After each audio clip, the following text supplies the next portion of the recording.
hidungnya tidak panjang, gitu kan, tidak apa-apa lah ya. Oke, baik. Terima kasih teman-teman para ikhwan yang sangat saya banggakan dan para akhwat yang sangat saya sayangi, harus berbeda ya. Oke, baik. Kemarin hari Jumatnya saya diberikan temanya adalah yang muda yang bukan yang mendunia, kalau itu UMY ya. Yang muda yang mendunia itu UMY. Tapi ini adalah yang muda yang beragama. Sebenarnya di satu sisi yang muda yang beragama ini tema yang sangat bagus. Panitianya sangat cerdas sekali dan cekatan untuk mengambil tema yang bagus. Di satu sisi kami-kami yang sudah berumur, ya kan? Ya iya kan, setiap orang ketika lahir itu berumur, ya kan? Kami-kami yang sudah berumur merasa agak miris gitu. Kenapa? Berarti yang sudah tua tidak beragama. Kenapa harus yang muda saja yang beragama gitu ya? Nah, tetapi tidak apa-apa. Cuman kemarin itu sebenarnya tema yang disampaikan ke saya adalah yang muda yang berdakwah. Nah, tetapi sangat sinkron sekali karena memang jika tidak beragama tidak mungkin dia bisa berdakwah, ya kan? Jika dia tidak bisa berdakwah, belum tentu agamanya juga benar. Karena pada dasarnya kita hidup di dunia ini, tentu saja kalau di akhirat beda lagi ya. Kita hidup di dunia ini harus semuanya menyampaikan kebaikan, menyampaikan firman Allah. Kemarin pada liburan semester 1 di Sekolah Kesatuan Bangsa, alhamdulillah kami didatangi seorang tamu, salah satu pembesar Uskup Vatikan, namanya Pak Thomas. Nah, beliau itu ternyata sangat dekat dengan Islam, walaupun belum memeluk agama Islam. Tetapi beliau mengatakan bahwa Islam itu rahmatan lil alamin. Dan beliau mengatakan bahwa yang saya tahu, ini kata beliau, yang saya tahu orang Islam itu diutus oleh Allah ke permukaan bumi ini untuk melakukan segala kebaikan. Beliau sangat mengapresiasi orang Islam. Nah, oleh karena itu jangan sampai kita mencoreng. Kadang-kadang hanya 1-2 orang ya yang kemudian tidak memahami Islam dengan benar, tetapi yang lainnya tercoreng. Jangan sampai seperti itu ya. Baik. Oke teman-teman sekalian dan juga temanita. Baik, di sini sesuai dengan tema ya, yang muda yang beragama. Kenapa harus yang muda? Ya kan? Kenapa harus yang muda? Nah, karena memang masa depan agama ini, masa depan bangsa Nusa lebih besar ada di tangan para pemuda dan pemudi. Itulah kenapa kemudian orang barat ataupun orang kafir kenapa kemudian menyerang para pemuda dalam tanda kutip dengan apa? Karena kalau kita runut dari sejarah yang ada ya, mulai dari zaman Rasulullah, zaman para sahabat, zaman dinasti Umayyah, dinasti Abbasiyah, kemudian Ottoman atau Turki Utsmani, kalau kita runut, Islam itu kaum muslimin selalu menang dalam peperangan. Padahal kalau kita lihat, kita bandingkan pasukan dan kekuatannya, pasukan kaum kafir selalu lebih unggul, selalu lebih banyak pasukannya.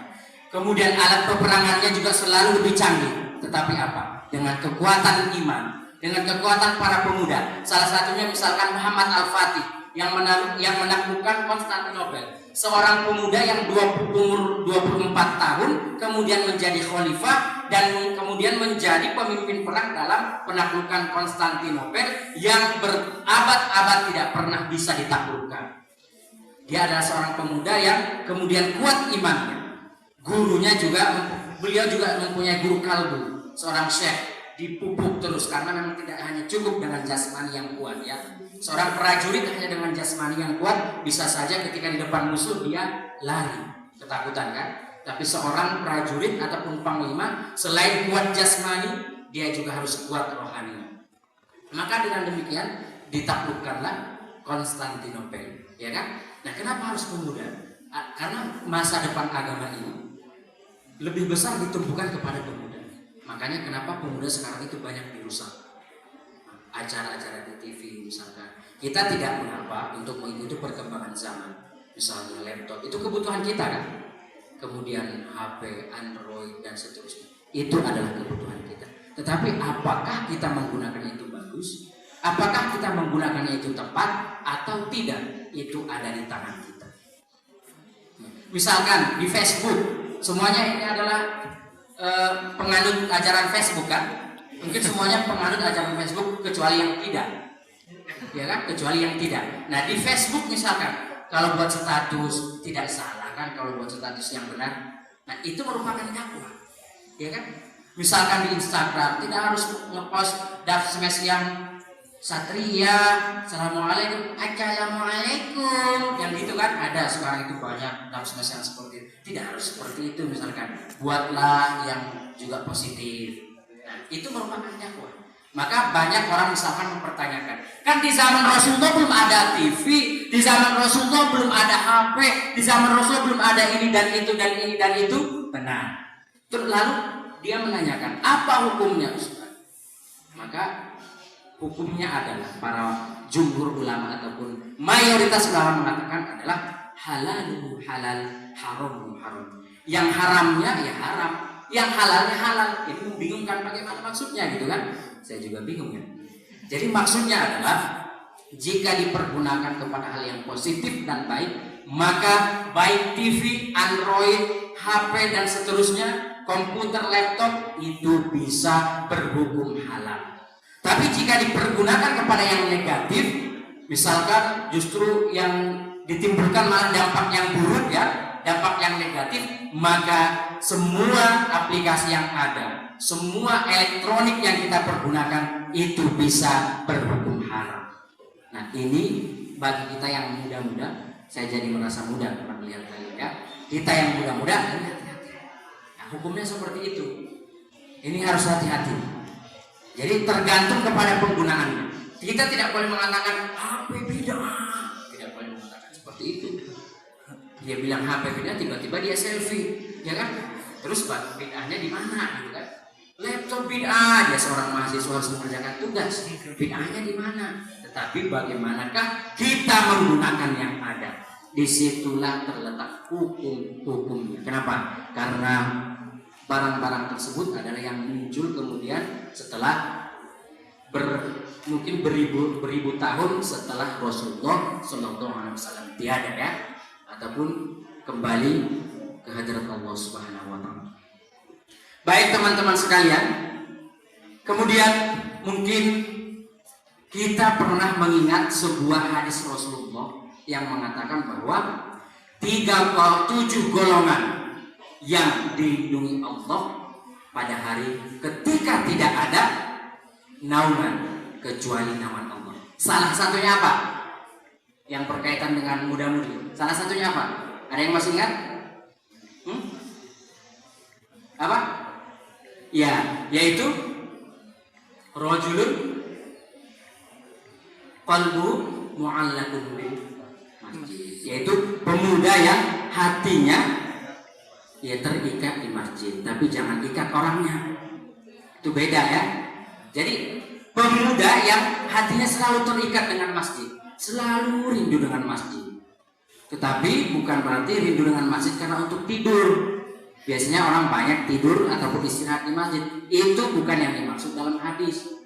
Datang ke masjid sering-sering karena tidak punya tempat nongkrong yang lain, itu juga bukan orang yang dimaksudkan pemuda yang hatinya selalu terikat dengan masjid. Bukan itu. Tapi apa? Hatinya terikat dengan masjid, selalu ingin menghadiri majelis ilmu yang di masjid, selalu ingin beribadah di dalam masjid, selalu ingin mengingat Allah dan tempatnya di masjid. Lebih luas lagi pemahamannya adalah pemuda yang selalu dekat dengan Allah, meskipun dia tidak di masjid, dia di rumah. Karena mungkin tidak setiap waktu dia bisa di masjid ya, ada kesibukan juga. Dia di rumah, dimanapun dia berada, selalu mengingat Allah, kapanpun itu dan dimanapun itu adalah makna yang lebih luas daripada pemuda yang hatinya terikat dengan masjid. Jadi dalam hadis itu, maksud daripada masjid itu adalah tentang ibadah ya. Maksud daripada masjid itu bukan bendanya, bukan tempat masjidnya, tetapi itu adalah kedekatan kita dengan Allah. Ya kan? Bagaimana kalau masjidnya sangat jauh?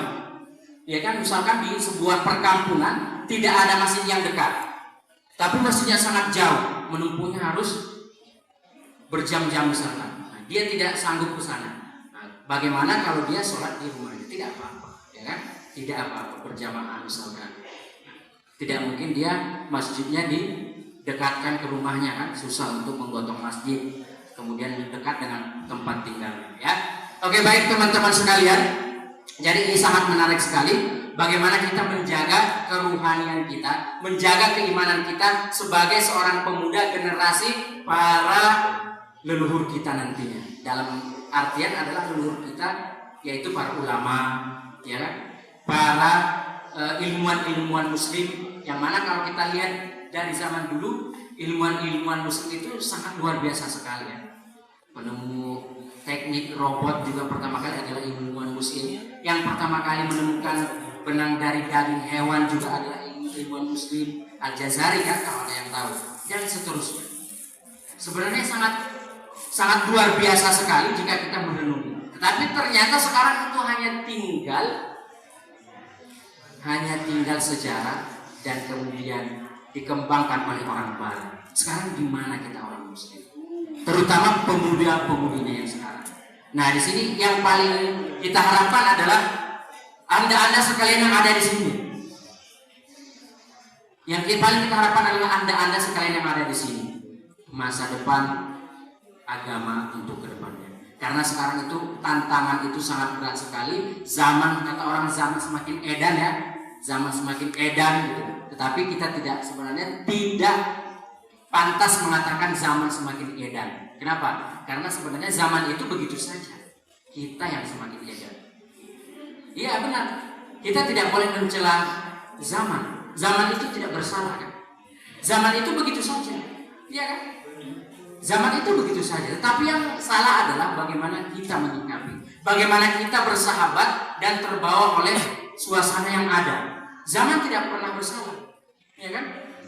Zaman tidak pernah bersalah. Tetapi kita manusia yang kemudian menyalahgunakan kesempatan, kemudian kitalah yang bersalah. Makanya Imam Asy-Syafi'i mengatakan, pernah dalam sebuah syair beliau mengatakan, na'ibu zamanana wal 'aibu fina. Kita mencela zaman kita mencela masa yang kita hidup di dalamnya, padahal aib yang sebenarnya ada pada diri kita. Itu perkataan Imam Syafi'i. Karena memang benar. Buktinya banyak juga orang yang di zaman sekarang ini, walaupun dikatakan zaman edan ya, banyak juga yang hidupnya lurus kan, banyak juga hidupnya benar gitu. Nah, maka oleh karena itu tidak perlu mencela zaman, tetapi mari sama-sama kita renungkan diri kita. Baik teman-teman sekalian, kemudian tadi supaya berkaitan dengan agama dan dakwah, kemudian kita tahu bahwa dakwah itu ada 3 macam atau 3 jenis. Yang pertama adalah dakwah bil qalam. Dakwah bil qalam artinya adalah berdakwah melalui tulisan-tulisan. Sekarang justru lebih gampang, ya kan? Tidak hanya lewat buku, lewat semua aplikasi yang ada kita bisa berdakwah. Jadi dakwah bil qalam adalah dakwah melalui tulisan kita. Kadang-kadang ada orang yang dia pendiam, ya kan? Kalau bertemu dengan orang, dia tidak terlalu banyak ngomong gitu. Tapi ketika dia menulis status ataupun kemudian menulis postingan-postingan, justru jadi fasih orangnya.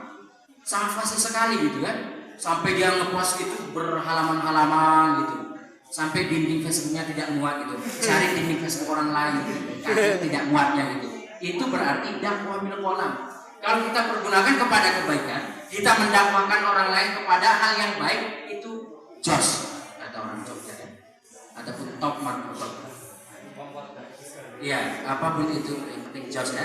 Oke, itu dakwah bil qalam. Karena kita tidak tahu, terkadang status yang positif yang kita buat, mungkin dari 1000 yang melihat dan membaca status yang baik itu, yang positif, siapa tahu ada 1 orang yang hatinya tersentuh, ya kan? Kita tidak tahu, dan itu sangat menjadi amalan baik bagi kita dan menjadi tabungan akhirat. Kenapa? Karena kalau tidak salah Imam Ali radhiyallahu anhu mengatakan, sesungguhnya 1 orang saja itu bisa berubah lebih baik dan dapat hidayah lewat tangan kita. Semuanya pasti dari Allah, tapi lewat tangan kita, maka itu lebih baik daripada dunia dan segala isi. Itu dakwah bil qalam. Nah, ada orang yang bisa dakwah bil qalam tapi tidak bisa dakwah bil lisan. Ya kan? Nah, tetapi ada orang yang bisa dakwah bil lisan tapi tidak bisa dakwah bil qalam. Misalkan para penulis, misalkan penulis yang novel-novel Islami misalnya. Nah, biasanya para penulis kan banyak yang kemudian berdakwahnya tidak bisa kalau lewat lisan.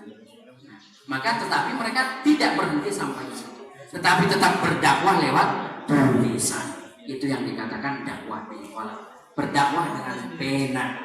Yang kedua adalah dakwah bil kalam ataupun bil lisan, yaitu para penceramah, para ustadz-ustadz bertausiah, memberikan pencerahan, itu adalah dakwah bil kalam. Jadi dengan pidato, dengan tabligh, dengan dakwah, dengan tausiah, disampaikan kebaikan-kebaikan, maka itu adalah dakwah bil kalam ataupun bil lisan. Pada hari ini sekarang saat ini berarti kita sedang melakukan dakwah bil lisan. Nah, ada orang yang bisa dakwah bil lisan, sangat cakap dan jago, tapi tidak terbiasa dengan dakwah bil qalam. Sebagai contoh misalkan almarhum Kiai Haji Zainuddin MZ. Beliau itu kan kalau sudah berdakwah, bahkan beliau menjadi pendakwah nomor 1 se-Asia Tenggara kan? Ya, kalau misalkan dibandingkan dengan Thailand kan musimnya sedikit kan, jadi pendakwahnya juga sedikit gitu. Tapi kan dibandingkan dengan Malaysia, Brunei Darussalam dan yang lain, beliau masih nomor 1 se-Asia Tenggara. Apalagi kalau dibandingkan dengan seperti Vietnam, ya kan muslimnya sedikit, siapa tahu tidak ada pendakwah di sana, pasti Zainuddin MZ nomor 1 gitu kan. Nah, tapi beliau juga sangat hebat sekali. Beliau dijuluki sebagai apa? Dai 1000 umat. Jadi kalau misalkan sudah 1000, ada yang mau datang 1001 tidak boleh masuk lagi. Kan dakwah 1000 umat. Jadi kalau sudah 1000 mau datang yang lain itu sudah ditutup. Pintu surga ditutup. Nah, tidak, bukan berarti seperti itu. Saking banyaknya jamaah yang datang dan hadir ketika beliau berdakwah. Maka beliau disebut dengan dai 1000 umat. Beliau itu biasa dengan, jadi tidak perlu berpikir kalau sudah ingin menyampaikan sesuatu langsung seperti mesin jahit ya, seperti mesin jahit. Nah, tetapi beliau mungkin kita jarang melihat tulisan-tulisan ini. Tapi bagus menyampaikan dengan lisan. Nah, ada yang seperti itu. Kemudian yang ketiga adalah dakwah bil hal, yaitu dakwah dengan perilaku kita, perbuatan kita. Dan ini yang paling susah. Ini yang paling susah. Terkadang kita ketika menyampaikan kepada orang sampai ribuan dalil pun bisa disampaikan, ya kan? Ketika kita menuliskan, bahkan kita bisa menuliskan aib orang sedetail mungkin gitu, sampai yang di orangnya sendiri tidak tahu kita bisa tahu, kan membingungkan itu. Nah itu, tetapi ternyata kadang-kadang kita tidak bisa memberikan contoh perilaku yang baik. Nah, ini yang sangat penting sekali dan ini yang paling susah. Ini yang paling susah. Itu dakwah dengan perilaku. Itu dinamakan dakwah bil hal. Ini sangat sedikit sekali yang bisa. Sangat sedikit sekali orang yang bisa melakukan semua yang apa dia sampaikan kepada orang lain. Menuliskan semua yang dia tuliskan, belum tentu dia bisa melakukan semua yang dia tuliskan. Misalkan kita di sini, kita bisa menuliskan apa saja. Islam itu begini, harus begini, harus begini. Tapi kadang-kadang dalam pelaksanaannya justru kita sangat susah dan sangat sulit sekali. Dan ini yang paling penting sebenarnya, dakwah bil hal. Maka sangat kita kagumi jika ada orang yang bisa melakukan 3 hal tersebut. Dakwah bil qalam, bil kalam, dan bil hal ada pada diri seseorang. Itu sangat kita kagumi. Dan itu mungkin bukan saya. Belum saya. Mungkin kalian pilih jawab lagi atau tidak. Nah, mungkin kalian bisa juga berproses seperti itu. Jadi 3 hal itu jika ada pada diri seseorang. Kalau kita punya 5 jempol, mungkin kita akan berikan 5 jempol. Sayangnya cuma 4 kan, 2 tangan dan 2 kaki. Nah, kalau kita punya 5 jempol, mungkin kita bisa berikan 5 jempol. Jadi teman-teman sekalian, tetapi bukan berarti kita harus Aduh, susah sekali untuk menyampaikan sesuatu kepada orang lain. Bukan berarti seperti itu. Terkadang menyampaikan sesuatu itu tidak harus pakai dalil kan. Tidak harus pakai dari Al-Quran, harus hafal. Dari hadis harus hafal ratusan hadis kalau berdakwah. Kalau begitu kapan jadinya kita sebagai pendakwah? Kapan jadinya kita menyampaikan kebaikan kepada orang lain? Terkadang dengan ngobrol santai, ya kan? Orang lain curhat ke kita, kita dengarkan. Kemudian justru kita curhat lebih lama. Orang yang mendengarkan kita jadi ngantuk. Berarti dakwah kita gagal ya. Nah, kalau orang lain curhat misalkan kepada kita, saya punya masalah seperti ini, misalkan masalah kuliah. Saya tidak pernah ikut ujian, misalkan apa solusinya buat saya? Kemudian kita layani dia begini. Kita dengan sangat lembut gitu. Jangan juga ketika dia datang, saya sudah 5 semester tidak pernah masuk gitu misalkan. Tapi naik terus. Saya sudah 5 semester tidak pernah masuk ujian, saya berantakan segala macam gitu. Terus kita menjawab, itu derita lo. Nah itu bukan dakwah yang baik. Itu derita lo, itu tidak dakwah yang baik. Kita dengarkan. Kemudian kalau kita bisa memberikan solusi, kita berikan solusi kepada dia. Tidak harus Allah Subhanahu wa Ta'ala berfirman. Rasulullah SAW bersabda, ujung-ujungnya dia nggak hafal malah ngomong sendiri kan? Itu justru mendustakan Rasul, mendustakan Allah. Kalau tidak tahu jangan dia katakan seperti itu. Misalkan, kadang-kadang ada seperti dulu saya ketika SMP seperti itu teman-teman. Kadang-kadang ada yang suka ngawur gitu. Jadi karena di pelajaran itu banyak Al-Quran dan hadis kan, kadang-kadang dia mengatakan seperti itu. Tapi karena SMP belum tahu. Misalkan dia mau nyuruh temannya mandi. Dia mengatakan Rasulullah SAW bersabda, mandilah kalian. Waduh, itu dari mana?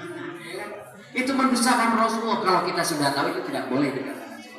Tapi karena dulu masih masa transisi dari anak SD kan, semoga itu diampunkan dan dimaafkan lagi. Kalau sudah berumur sekarang tidak boleh seperti itu.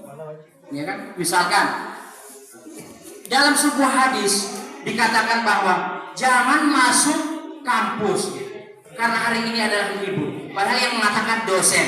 Kalau sebuah hadis gitu kan, itu juga salah. Itu artinya mendustakan hadis dan mendustakan Rasulullah. Jadi kalau Al-Quran dan hadis, jika kita tidak hafal jangan kita sebutkan ya.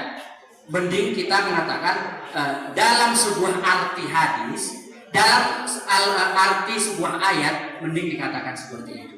Tapi kalau langsung dalam ayat begini, padahal dia tidak tahu misalkan, atau tidak hafal, ujung-ujungnya salah ataupun mendustakan jangan. Tapi kalau memang misalkan tahu artinya, maka bisa dikatakan dalam arti sebuah ayat Al-Quran, atau dalam arti sebuah hadis, ataupun dalam makna sebuah hadis, maka bisa dikatakan seperti itu. Bahwa Rasulullah mengatakan begini-begini. Karena juga hadis dan ayat itu kan berbahasa Arab ya. Kalau kita mengatakan Rasulullah SAW mengatakan bahwa janganlah kalian saling membenci gitu.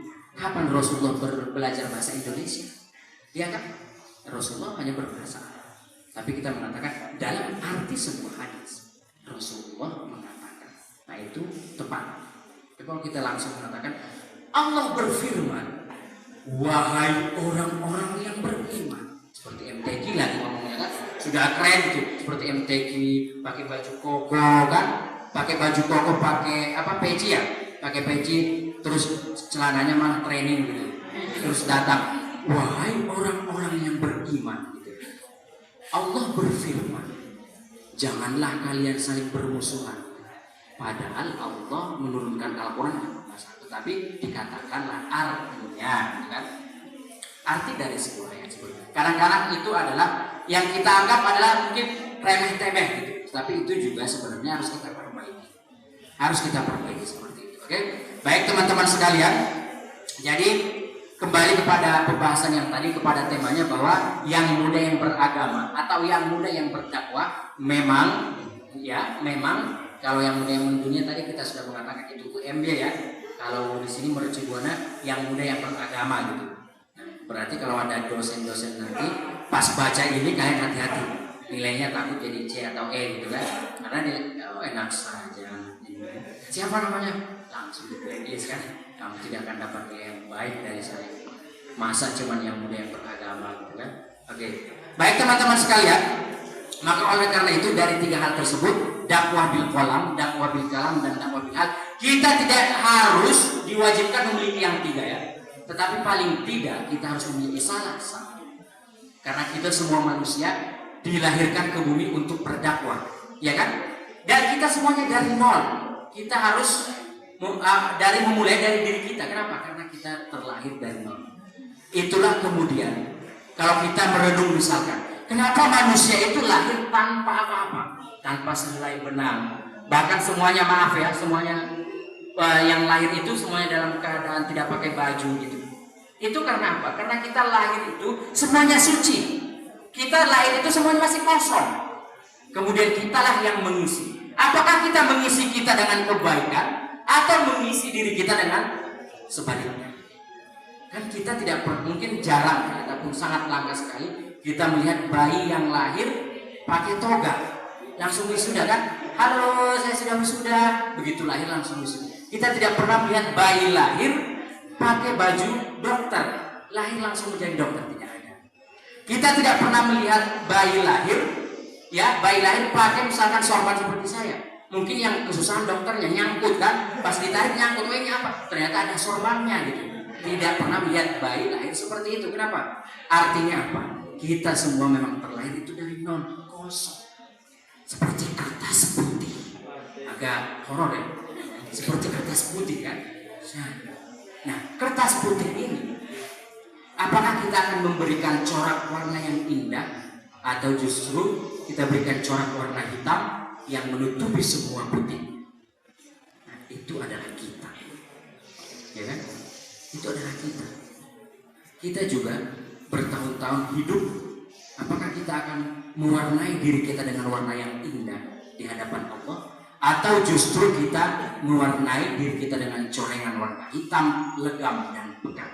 Itu adalah tergantung pada diri kita masing-masing. Nah, tetapi saya yakin pemuda-pemudi yang ada di sini pasti semangat agamanya kuat, ya kan? Buktinya saya lihat yang bagian yang putra, ya kan, masih memakai pakaian yang sopan, ya kan? Yang putri juga masih berhijab. Itu berarti bagus. Kalau di luar kan, di luar pengetahuan saya. Tapi kalau di sini saya lihat semuanya bagus, ya kan?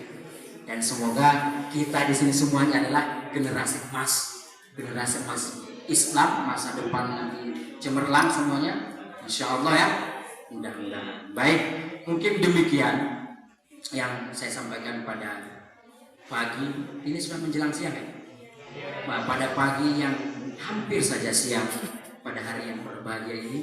Kalau terlalu panjang juga nanti ditakutkan adalah kalian tidak kuat, apalagi saya gitu kan. Karena kan yang ngomong saya kan, apalagi saya gitu. Nah, kita cukupkan sampai di sini. Lebih baiknya kita akan membuka pertanyaan saja ya. Kalau waktunya belum habis, siapa yang ingin bertanya dipersilakan. Tetapi untuk supaya saya tidak mendahului para penghulu kita, yaitu Mas Agus, karena beliau yang berkuasa kan. Biasanya MC itu menganut paham LBBP ya, luar biasa dan berkuasa penuh, ya kan? Maka saya serahkan kepada Mas Agus. Saya sudahi dengan salam. Wassalamualaikum warahmatullahi wabarakatuh.